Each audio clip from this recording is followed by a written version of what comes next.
talk about the Spider-Man games, and there's three I want to talk about. Just honorable mention, it was the first one I played, and that was Spider-Man on the Sega Mega Drive. Anybody ever play that one? Which one? I think there was a couple. It was the first one. It was the first one.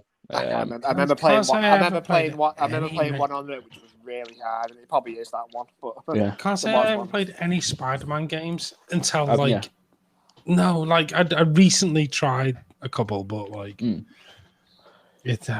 not. Yeah, they were pretty hard. I mean, the first proper one I owned was The Amazing Spider-Man for the Game Boy, and it regularly pops up in like the worst game, on the worst like Spider-Man games lists. But I didn't mind.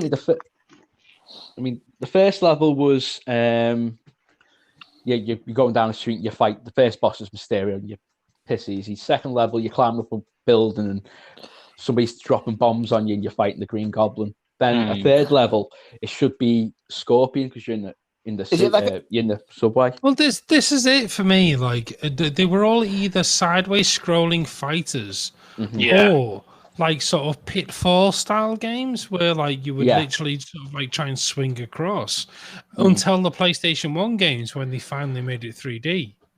Exactly. That's the second game I'm coming on to. I never played the first one, but I played the second one, Enter Electro, and that was just a brilliant game.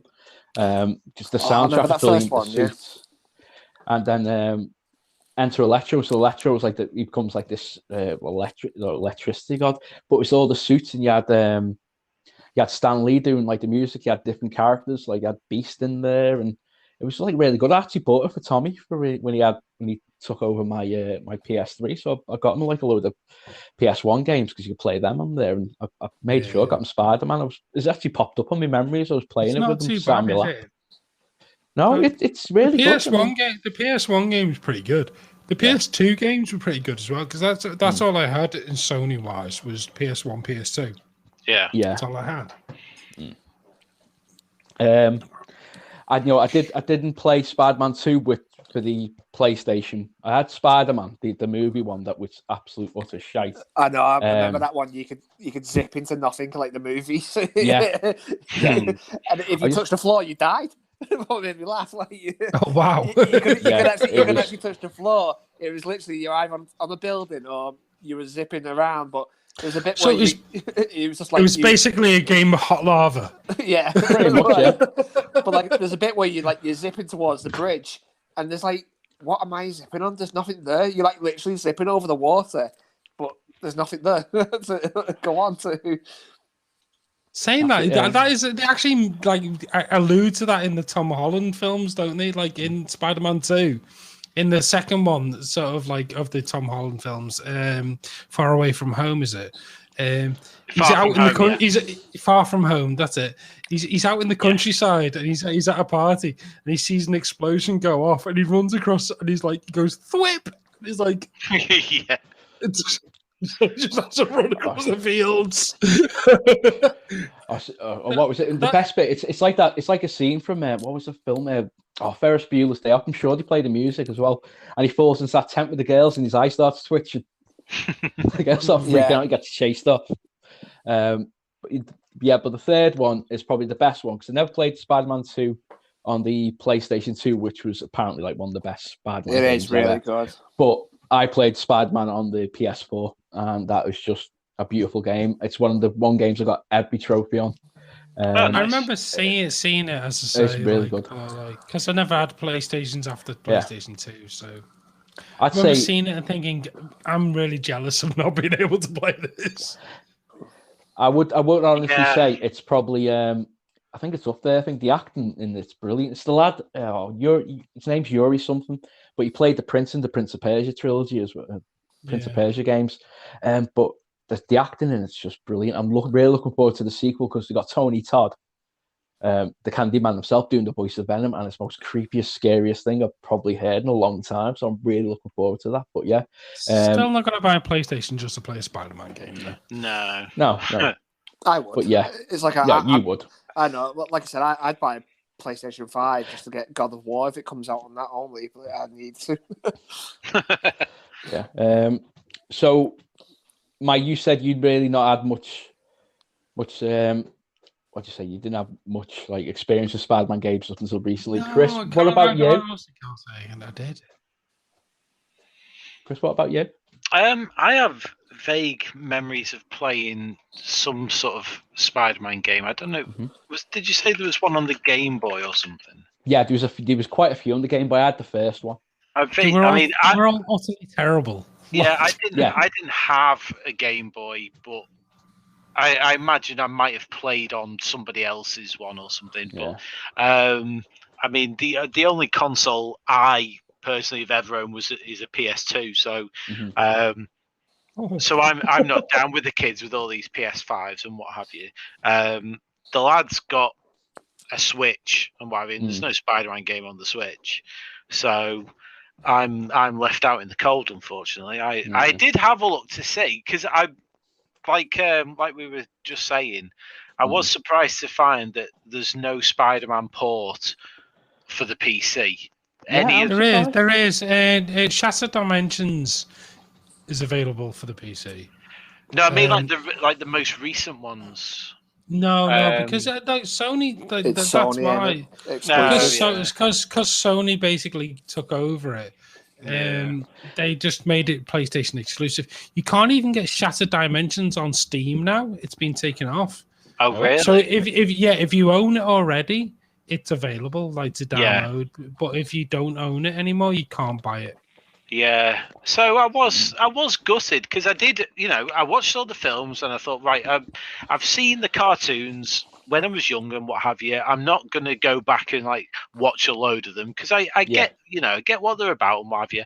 I'll go and see if there's any games on the PC. And I was disappointed. I mean, it kind of makes sense. To be honest, I didn't think that into it with the whole Sony had the rights. Sony makes PlayStations.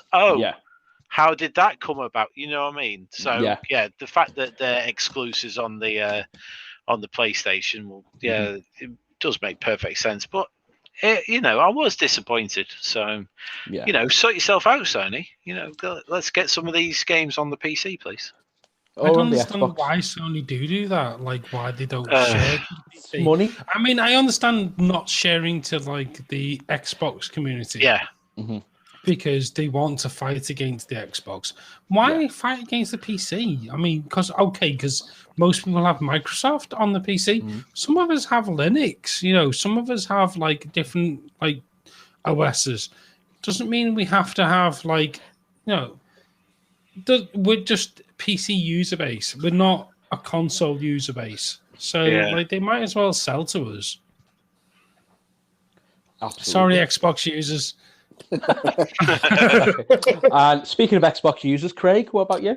As I mentioned before, Ultimate Spider-Man, like I said, is one of my favourite Spider-Man games. The whole art style to it, the villains in it, and going through it as well. It's awesome. Like I said, being able to go between Spider-Man and Venom.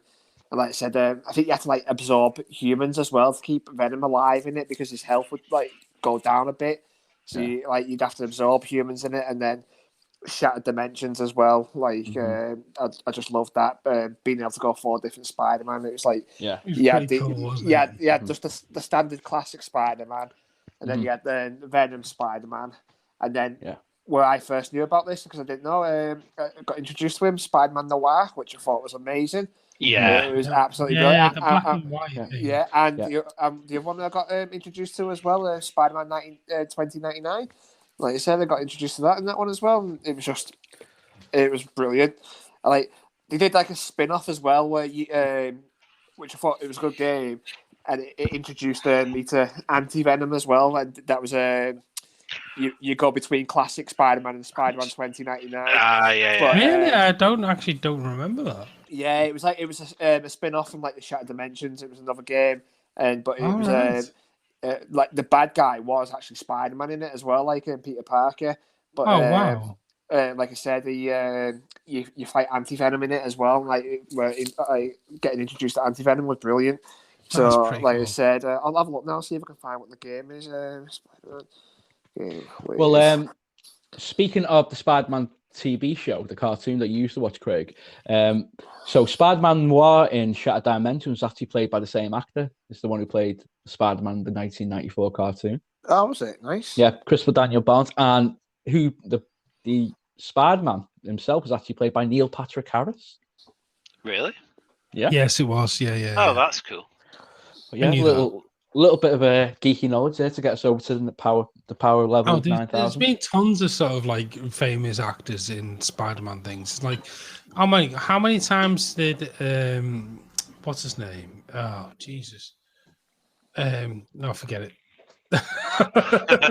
There you go. Sorry, it's called Spider-Man: Edge of Time. I think. I've heard of that. Yeah. Edge of Time. I have heard of this. Yeah. That's it. Yeah. Yeah. Spider-Man Spider-Man: Edge of Time. Like I said, it was a really good game as well. Like I said, you ever get a chance, have a go at that one too. Mm-hmm. Brilliant. Okay, so that about wraps it up for this week.